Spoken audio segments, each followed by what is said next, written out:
because I realise that, like tonight, we've talked about quite a lot of scary concepts. It's quite threatening. We mustn't then go into the fear zone of paranoia. We can be concerned by all of this and be aware of all of this, but as soon as we start then walking around with the very fear they want us to have, they've won and we've lost. So we mustn't live like that. So we've got to be aware of this and try and spread awareness, keep debates alive, but not let it get to us. And you know, because if you walk around thinking they want to kill me, you won't live your life properly. You won't expand to your fullest potential. And I think that's giving them exactly what they want. So, I mean, I personally try to just live not like that and enjoy the life that I have and try to spread awareness, get debates running, and in the hope that enough people standing up against it could offset all of those difficulties anyway. So, you know, I'm very aware that we're dealing with difficult, fearful stuff here, but we shouldn't ever give in to that. Have you been threatened yet? Have I been threatened yet? No, not personally. But then I might be lying. That's the problem. So you get into this mindset where there are some people that I know who deal with this kind of material that have claimed their phones have been bugged and, you know, people are spying on them and all of that.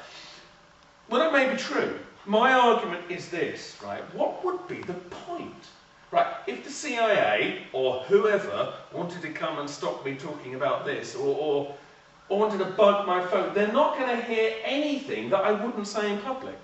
They're not going to hear anything about all of this kind of stuff that isn't just in the public record. So if they want to hang out outside my house or bug my phone, well, good luck. I'm not going to, again, live with that kind of fear that they might come and threaten. Why would they threaten me? If David Icke's still walking around, I don't think I've got to worry too much, you know. Yes, but with the new technologies and the nano chip, right? Because they have it really like dust right now.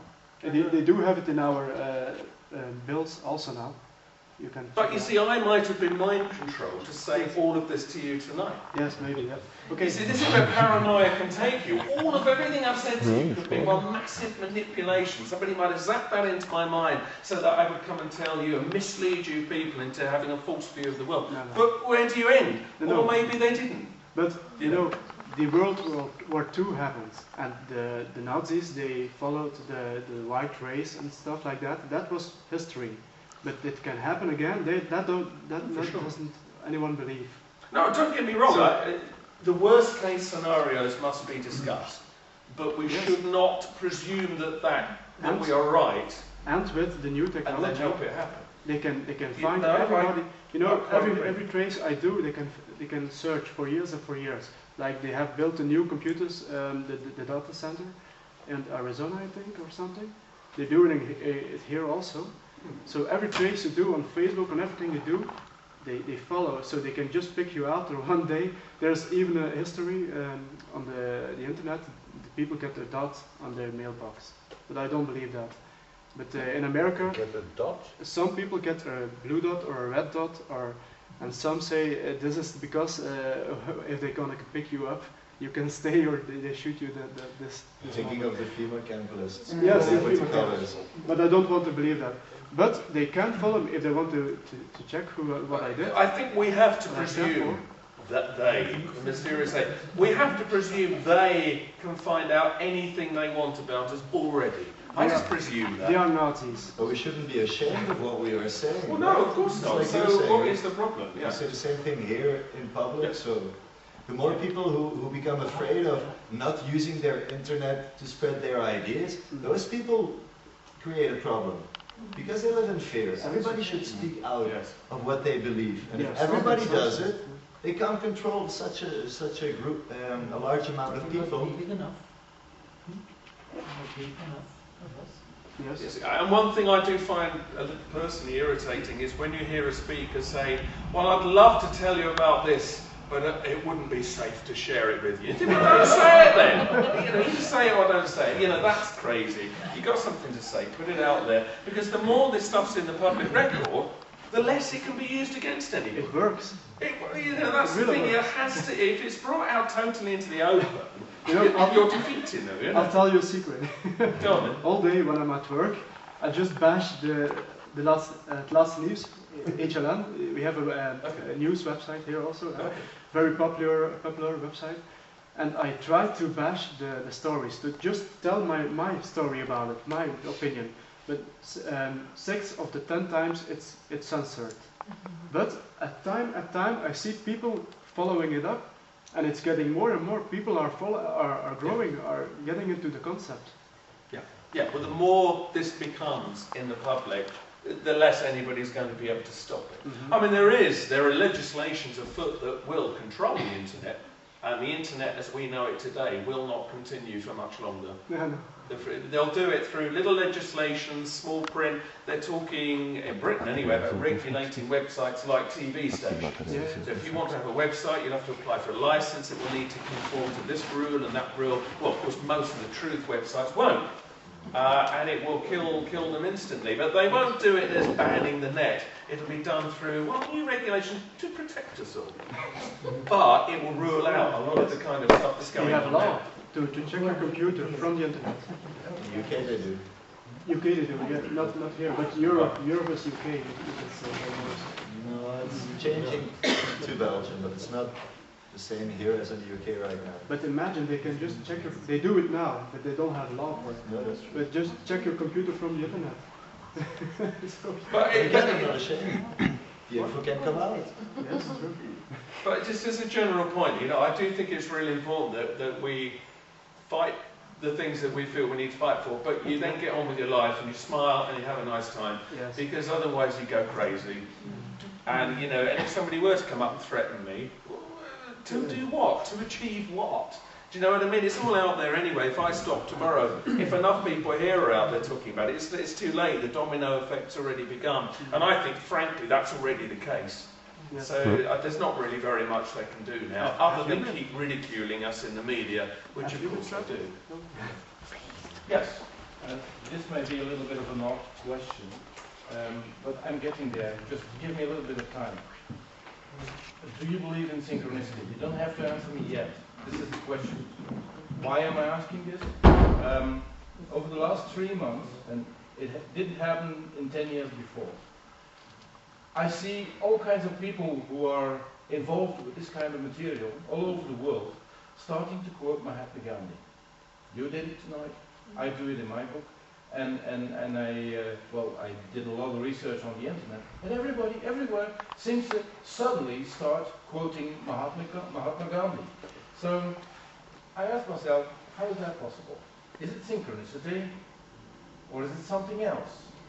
Is there some kind of global awareness that creates some kind of communication between people who are involved with the same kind of material? And isn't that some kind of control also?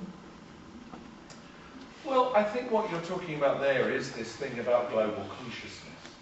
And I think the results of the experiments from people like Dean Radin and all of those people doing the global consciousness projects is extraordinary, because it does show that our minds do work together as one, and ideas do get floated off into the collective, which will then be shared with everybody. And we were talking about Rupert Sheldrake earlier on. Rupert Sheldrake has the theory, of course, of morphic resonance, where basically a species transmits through some unknown psychic means information. Animals do it too. When one group of animals takes on a certain attribute, begins to behave in a certain way, it's as if when enough of them do it, that knowledge is transmitted to the whole species. And it does seem to be basically we all have individual minds, but if you were to stand back from it, you'd see them working as one. And therefore, it makes perfect sense to me that this stuff, does suddenly, people come up with the same ideas at the same time and don't know why, but it's because we're transmitting every single thing we think into the collective. It's a bit like names of babies. You often find certain names come up and they can never trace exactly why that one name suddenly became the most popular name of the year. But it's almost as if something in the collective selects that name. And it has a domino effect. And so, yes, it's synchronicity on one level, but it's more than that. I think it is an actual transmission of ideas, which to me offers great hope. As a matter of fact, the quote that I read most was the one where he says, "Do not underestimate the power of a very small group of people who have set their minds to a certain goal. Yes. Well, in the Truth Agenda book, there's a chapter about collective thinking. And this is really important because what all the experiments show with the power of collective thought is that it's not just the weight of numbers. Small groups with very focused intent can have the most powerful effect. It's almost the intention that goes into it.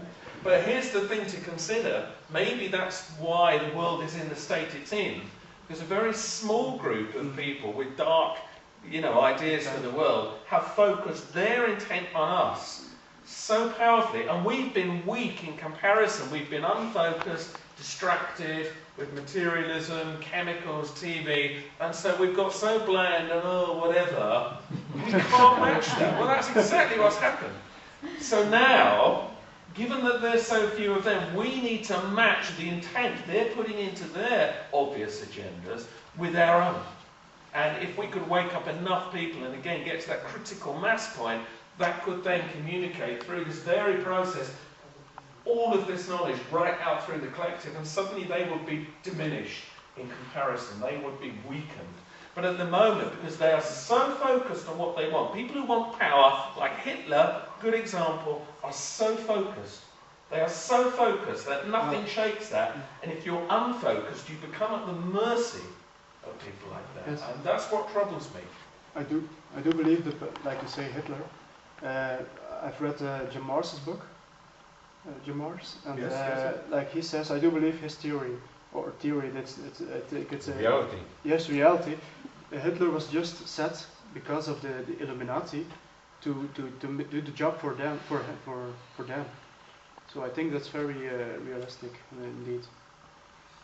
Okay. Well, because I think Jim Marrs says that basically what we're dealing with at the moment is the Fourth Reich and all of this. I mean, I don't know. It's certainly an idea. Certainly some of the same ideals seem to be continuing on through certain people who are still in power. E.g. Farben, Well, Bayer. worrying. Mengele, Yeah. Big one. Joseph Mengele, he continued to work in South America. But there's different ways you can view this, obviously. Sorry. Yeah. Oh. But Perhaps. okay. Well, I think it's very important that we are like people who become awake, that we are going to focus on the beautiful stuff and on to make harmony on this world and to see this whole world as a new paradise full of love, where there are no rules needed anymore, but that everyone is going to live really from out of the heart, from out our love. That's the real power that we have each in us. Conscious. And when we are all focused on that, then it's going to be happen, the lifting of the awareness and the good stuff. But when we are all going to focus, oh, that's bad, that's bad, that's bad. And then we take the word fighting. I don't like the word fighting because we have already fight so much. That's a and fair comment. fighting, Yeah, I understand. then you fight back. All right, Then use a you're doing different the word. same. Dealing. Yeah, So that's a fair comment. Yeah. I really, I prefer to use the word. But there is a balance to be struck. You see, part of the problem we have at the moment is that I do totally agree with you. We've got to focus on the positive, but you still also need to identify what the shadow stuff is. If you can't identify what the difficulties are we're dealing with, you can't come to terms with them. And there are some sort of the more new age sort of people that I totally admire their views, like everything's love and everything's light. But sometimes you've got to take practical action. I mean, if somebody was pointing a gun at your head, now you can send them as much love and light as you want, but you might have to disarm them at the same time. You know what I'm saying? There's a balance to be struck, and I think that's where we're at collectively with the world today. So I think you're right, we definitely need to focus on the positives, but we still have to identify what needs to be dealt with. But you're right, yeah, the way we use our language, fair comment, fair comment. We can use a positive intention to focus on negative things.